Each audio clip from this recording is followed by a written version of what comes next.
It's The World This Week. The World This Week in partnership with The Daily Beast. Joining us from London, Nico Hines, world editor of said publication. How are you, Nico?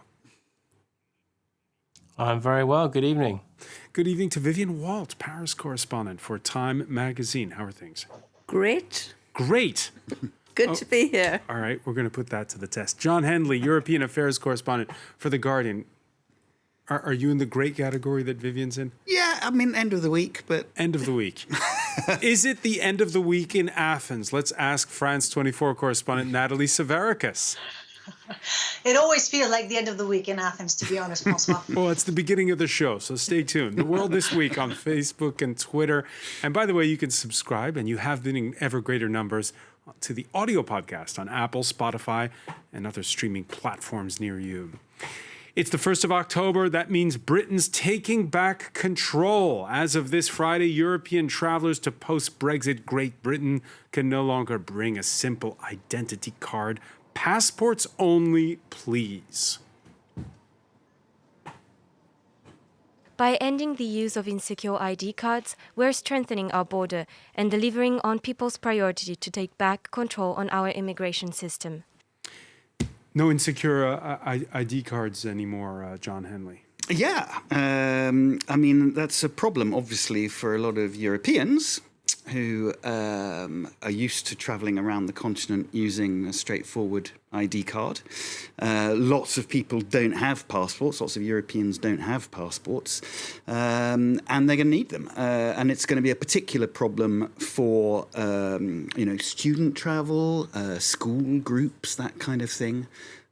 School travel organisers have already been complaining about the consequences for them.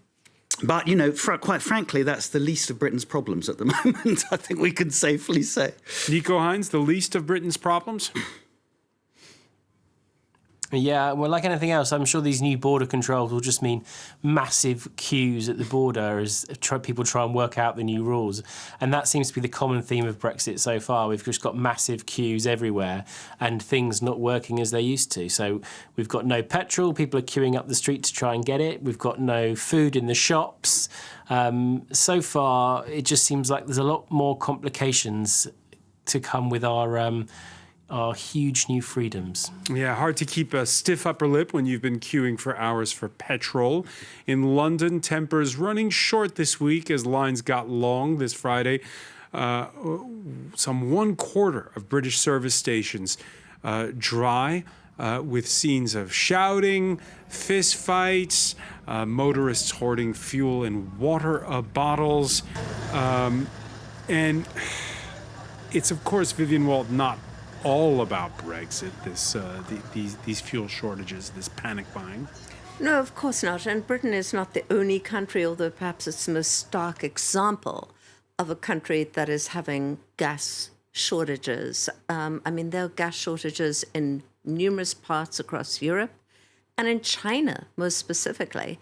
And you're seeing this kind of ripple effect through the supply chains, shortages of goods as people can't actually manufacture at the rate that they have been manufacturing. This is really one of those issues that has crept up almost without us noticing. There were price increases, of course, all through the year.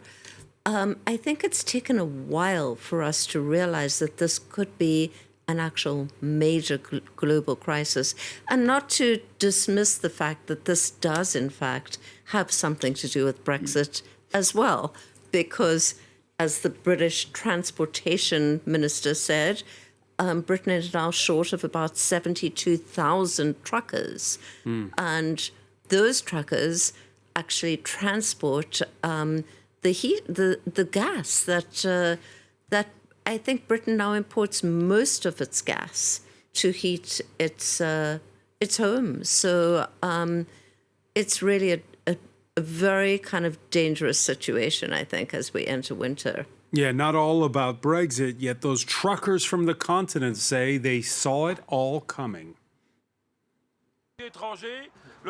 No one else has the kind of problems that we're finding here.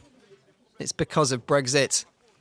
The borders, the checkpoints, the health and safety and extra checks, the loss of time at the borders and checkpoints, all kinds of issues related to the new paperwork, the extra paperwork that factories also have to carry out now.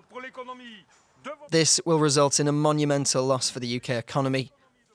I don't know how it's going to pan out for us drivers, but for the UK, it's going to be a huge economic problem.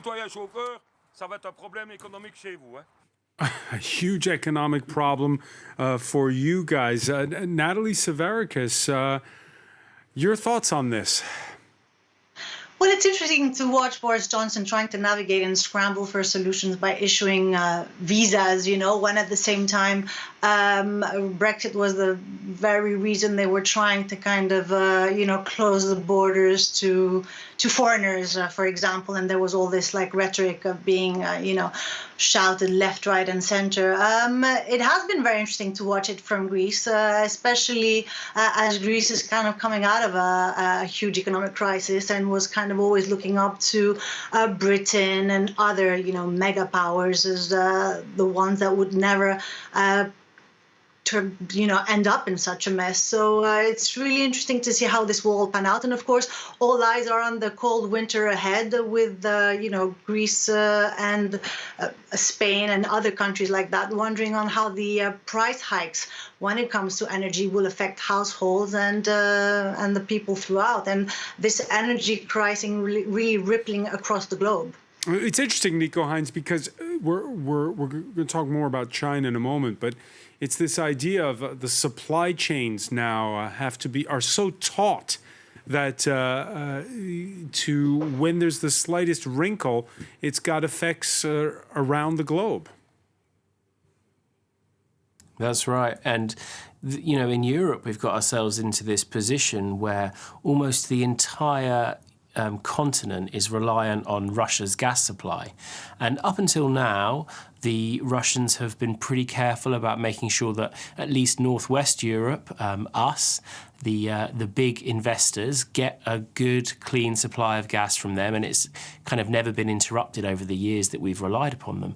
But if you look at what they've done to countries that are in in competition or in conflict with them, so in Ukraine or in the Baltic states, suddenly for either an explicit reason or for some secretive reason that we're not told about, suddenly the supply gets cut or cut back to those nations, and those nations are kind of feel a huge crippling impact. And we've given the Kremlin such a vast amount of power over our entire economies.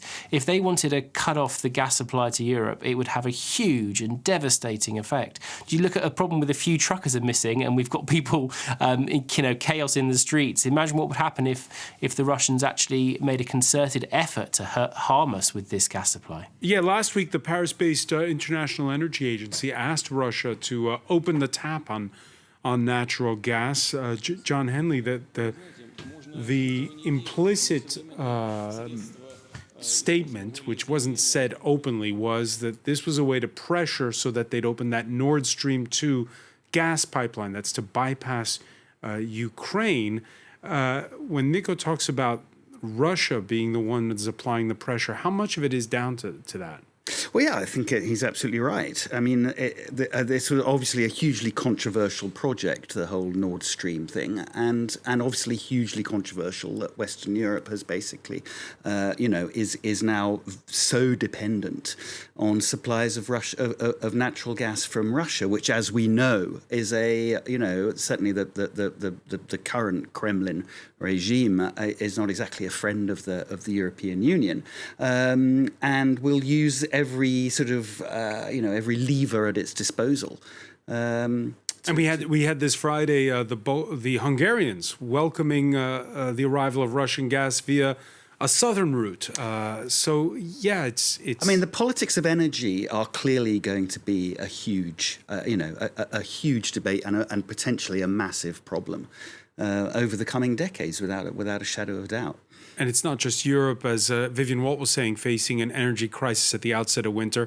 China's top state-owned energy companies have been ordered this Friday to keep fuel supplies running at all costs. Skyrocketing post-pandemic orders at factories, coupled with a drop in coal supplies, have sparked rolling blackouts in many places in China, like in Shenyang, that's northeast of Beijing. 先是买了一个这个逆变器，就能连上那个啥的，连上那个就是电瓶车呀或者啥的，能转化成这个电，你知道变成48伏，就是变成220伏电整成电压，完了连上我们那个削面锅，这是一样的。完了我又买2个这个充电这种灯，因为它没有亮啊，买2个充电灯，对，所以说有影响，但也影响不到哪去。Right, so that restaurant owner trying his best to keep the lights on in his establishment there, Vivian. It's impacting China, but you could say this is the whole world's problem, since Yes, after all, they're making the stuff that we buy. Exactly. I mean, China is overwhelmingly the world's factory. It's where, everything that we buy and use daily comes from. And certainly, it's hard to find a single ingredient item in your closet or your kitchen that doesn't have something in it from China. The idea that Chinese factories would not be able to cope with that kind of global demand is very unsettling. It potentially has a massive ripple effect globally. And we're just starting to see the effects of that. We're starting to see shortages, certainly perhaps not quite so much here in Europe or in France, but certainly in the US. There are items that are way back ordered. There are, simply supplies that just haven't been able to be fulfilled. Natalie Savarakis, we saw last year with COVID that a lot of people here in Europe, and the French finance minister was going on about it a lot, the fact that we're waking up to the fact that so much of what we depend on is made in China. I know where you are in Greece, it's a country that before the pandemic enjoyed increasingly close ties with Beijing. Has the conversation changed now? Well, in Greece, especially with the arrival of the Greek Prime Minister, Conservative government, Kyriakos Mitsotakis, there's kind of an entire shift, you feel. What we're talking is a person, like they're investing, for example, in a lot of renewable energy sources, like all of a sudden Greece is aligned with European targets.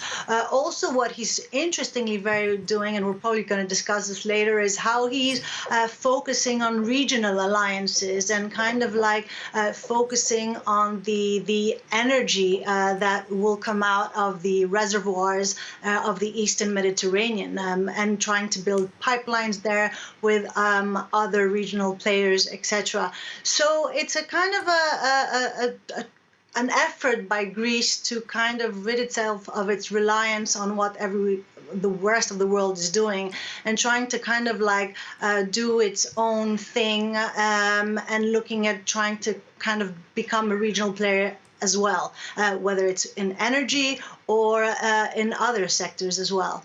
Yeah, trying to shorten supply chains is again what we're talking about.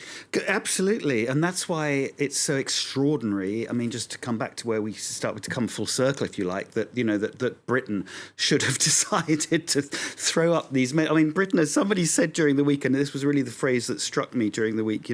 Britain is in the middle. Brexit is basically Britain has essentially declared a trade war on itself in the middle of a pandemic. The Times of London has quoted the British Meat Processors Association as saying the sector is short 15,000 workers and up to 1,000 butchers could now be allowed. I mean, the major panic is going to be whether there'll be enough turkeys for Christmas in Britain at the moment. If there aren't enough turkeys for Christmas, then that really will be serious trouble. But I mean, joking aside, it's quite extraordinary because the British government did have the option to extend those, albeit they seemed interminable at the time, the Brexit negotiations.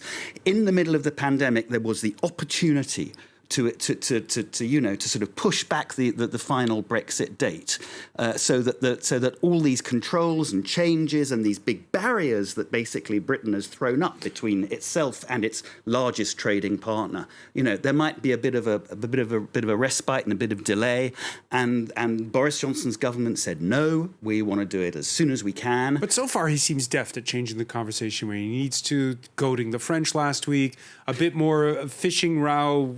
you have to ask, rhetoric this week. You have to ask how long that can really last. I mean, at some stage, reality is going to catch up, I think. And, we've started to see it this week with the petrol shortages. We've started to see it with shortages of foodstuffs. And, once British people really start to feel the consequences personally, then how much longer will he be able to say that none of this has got anything to do with Brexit? I mean, what's interesting is that up until now they have more or less been able to hide the negative consequences of Brexit behind the pandemic and say a lot of this is due to it. And there is a lot of the causes were to do with the pandemic. But what's I think without absolutely you have to say with complete certainty is that Brexit is making it almost impossible for the British government to respond to the crisis. It might not be entirely responsible for this crisis, but it's making it very, very hard much harder for the government to respond to it. Again, Nico Hines, I want to play devil's advocate here.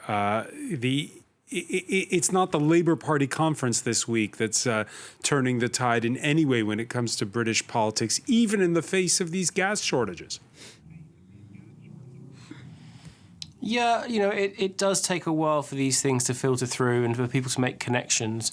But I think ultimately, if you look at the polling that came out over the last week about this petrol crisis, even people who voted for Brexit say that Brexit's to blame for the petrol crisis. Not a huge proportion of them, but people are starting to realise. And I think the latest poll had something like 51% of people saying that Brexit had probably been a bad idea on reflection. And so these things will continue to trickle through. I think, though, what everybody said, and, to defend the Brexit crew, they did say there would be bumps, we'd have problems at the beginning. And I think basically, as a nation, we expected that, and we're willing to forgive the government that. Some people giving them no rope to forgive themselves at all. But most people are willing to forgive them a little bit. But the real test will be, can they get hold of this? But at the moment, Boris seems to be in hiding. There's no sign of him getting a grip on this crisis whatsoever.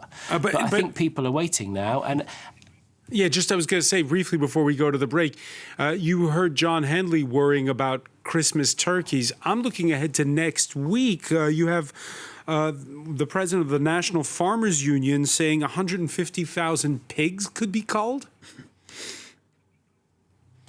Yeah, and these things will be, the government will try and keep them away from the cameras, I'm sure, but these things will start to become into our consciousness and people will begin to realise this is the consequence of Brexit.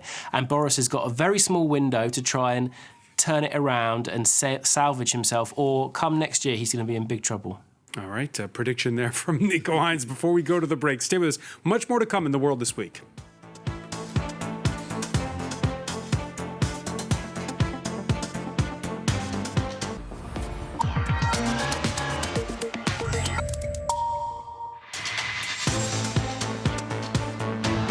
Welcome back, or welcome if you're just joining us. It's The World This Week, The World This Week in partnership with The Daily Beast. The Daily Beast world editor Nico Hines is with us.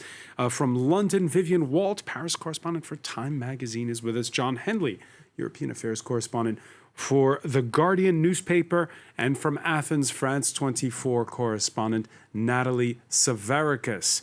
If you're wondering if the French are still mad at Australia over that surprise cancellation of a multi-billion euro submarine contract and the shutting out of Paris from a US-led Indo-Pacific military alliance, well, now comes news of the postponement of a long-planned round of Australia-EU free trade talks.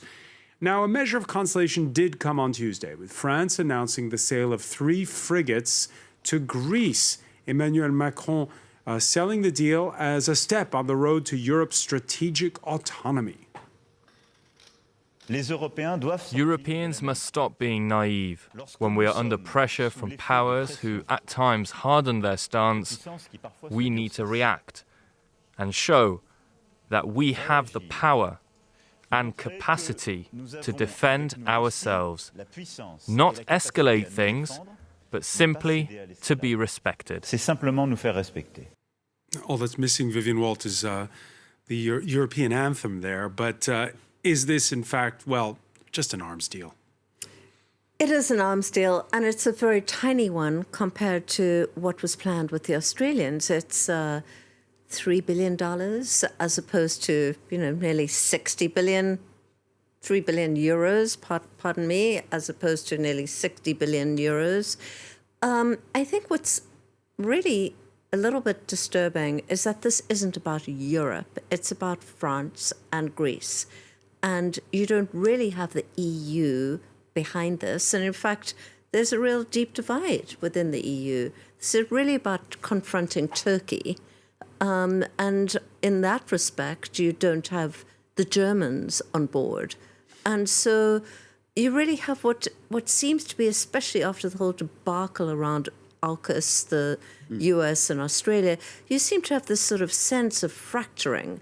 Instead of NATO coming together, Europe coming together, there are all these private little alliances going on. And when it comes to Turkey, the French have gone all in on the side of Greece, it seems. Well, it looks like it, doesn't it? And I agree completely with Vivian. We're heading towards kind of like constellations of mini alliances, and it's going to cause problems within the EU, and it's certainly going to cause problems within NATO.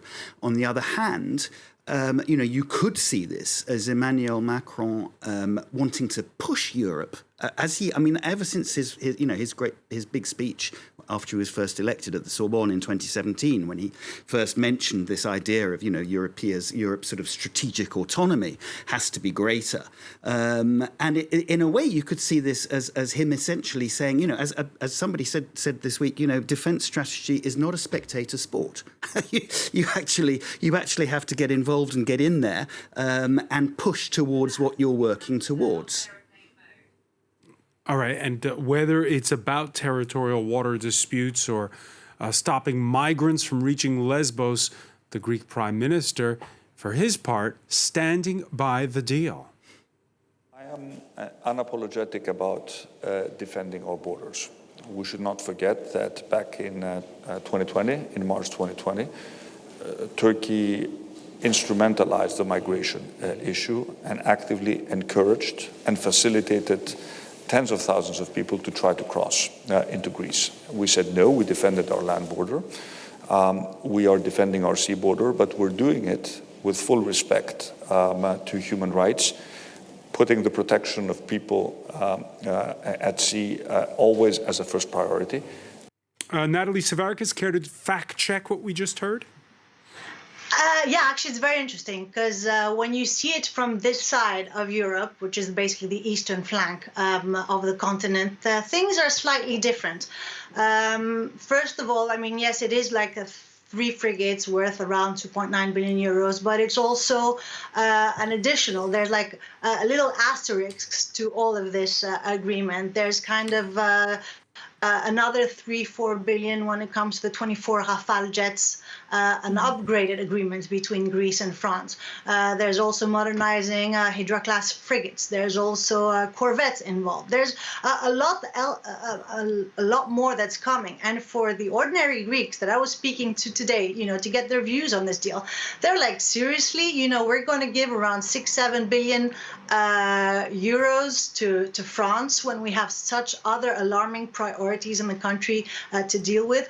And again, when you see it from this side of Europe, which was the gateway for millions of migrants in 2015, the peak of the migratory crisis, Greece had to shoulder all of this.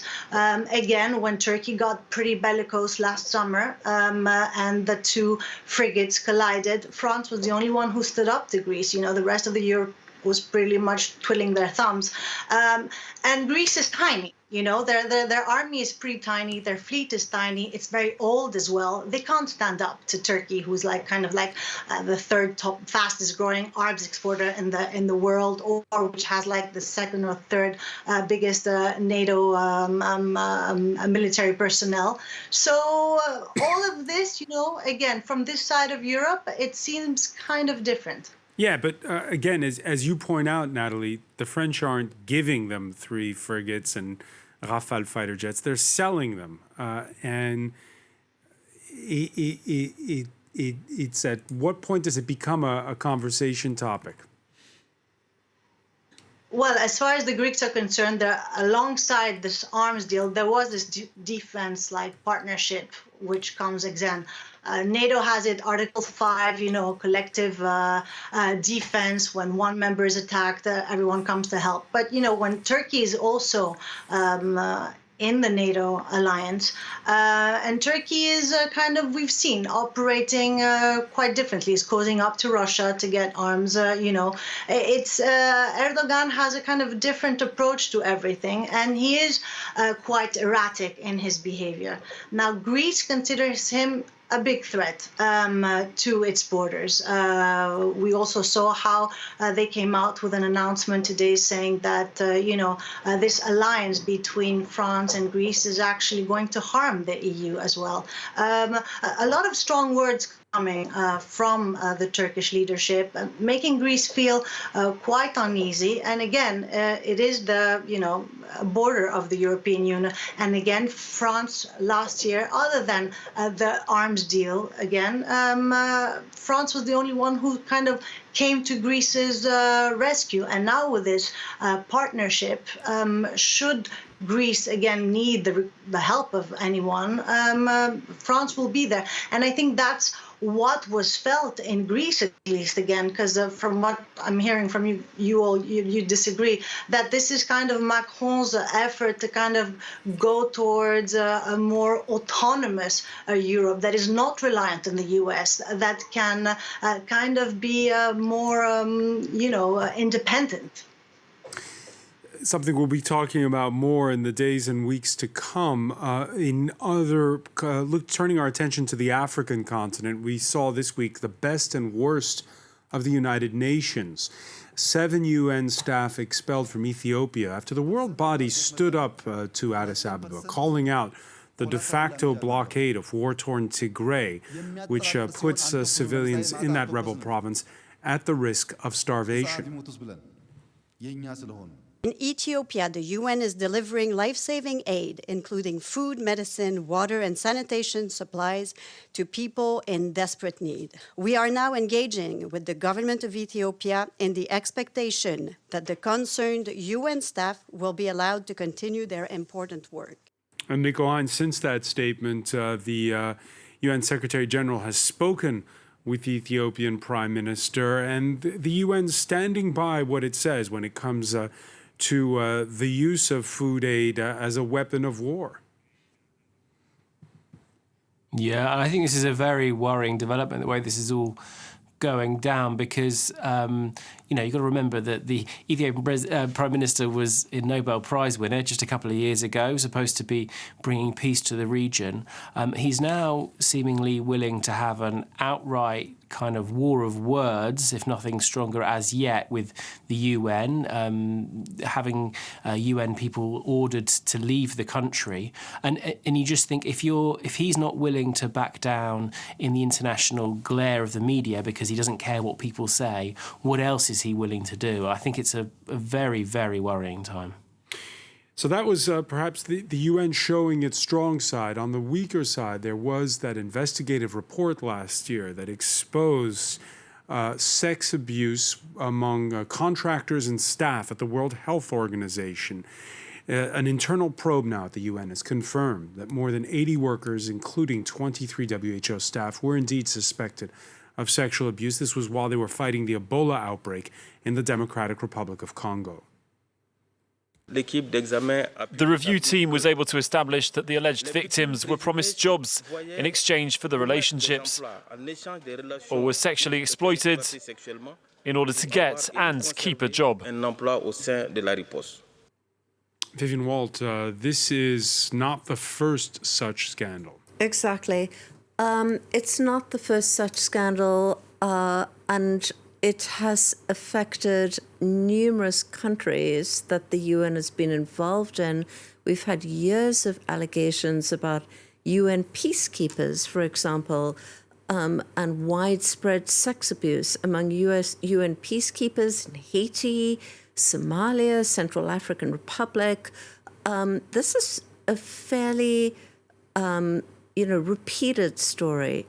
And just to take the Democratic Republic of the Congo, for example, You know, ironically, the UN has fought a campaign for years about rape in the DRC as a weapon of war and accusing armed groups, quite rightfully so, of using rape on a widespread basis in war-torn parts of the country.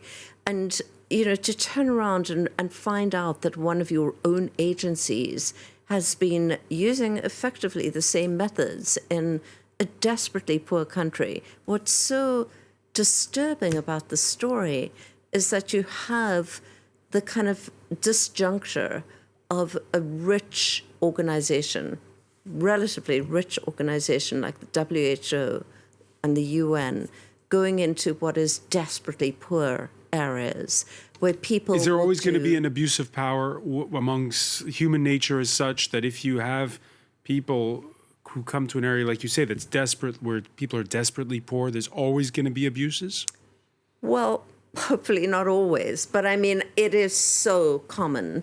And, you know, going back to biblical times, of course, you have in war-torn situations, or in simply natural disaster situations or pandemic situations, you have the possibility of people who are simply desperate enough to sell themselves for food or a job or any kind of small favor.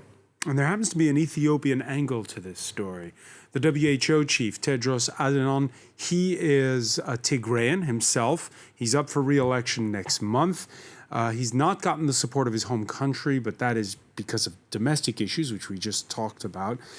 He also has visited Congo 14 times during the Ebola outbreak. Tedros saying no one had raised the allegations to him, and he said he was heartbroken by what's been uncovered. I'm sorry. I'm sorry for what was done to you by people who were employed by WHO to serve and protect you.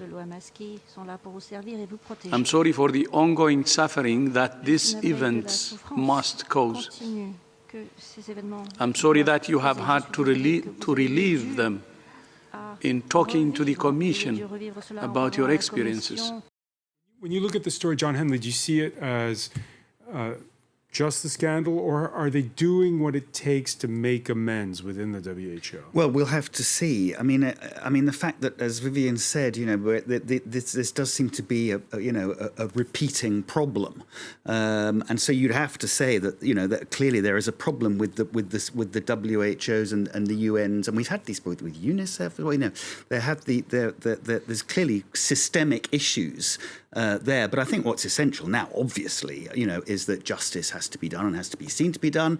That there has to be compensation paid to these victims, because it's a dreadful. Above all, it's just an appalling abuse of power and of status. You know, these are immensely vulnerable people who are being abused, and it's clearly it's a systemic problem, and it really needs to be sorted out. And you heard Nico Hines talk about whether the fact that the current Prime Minister of Ethiopia is a Nobel Peace Prize winner. There are some that saying Tedros should be a Nobel Peace Prize winner before this happened. I mean, it's not going to help his cause. It was, before we go, a week where you could borrow the line by William Shakespeare, "Lord, what fools these mortals be," as we grapple over blue passports or flex muscle in the South China Sea. The Cumbri Vieja reminding us that humanity power plays don't amount to a hill of beans when Mother Nature decides to rumble into action and show its true force. In the Canary Islands, the locals remember the last eruption of this volcano exactly 50 years ago. I lived through the Tenagea eruption, but it has nothing to do with this one. This one is a tragedy. Natalie Savarakis, what have you been inspired by when you see these incredible images of the lava, which is now flowing out of a third crack inside of that volcano?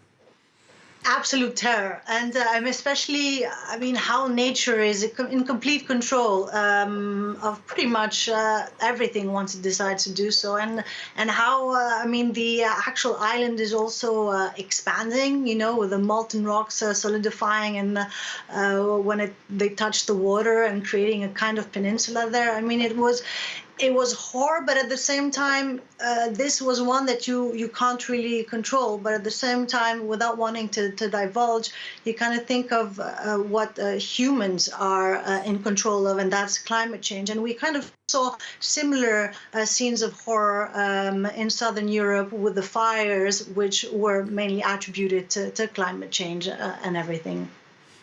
Vivian Walt, right now, the French presidential election, we're not talking much about it. Yeah, the Greens had their primaries this week, but I mean, it's not been that much of an issue like it was in Germany. When you see the force of Mother Nature, is that going to wake people up a little?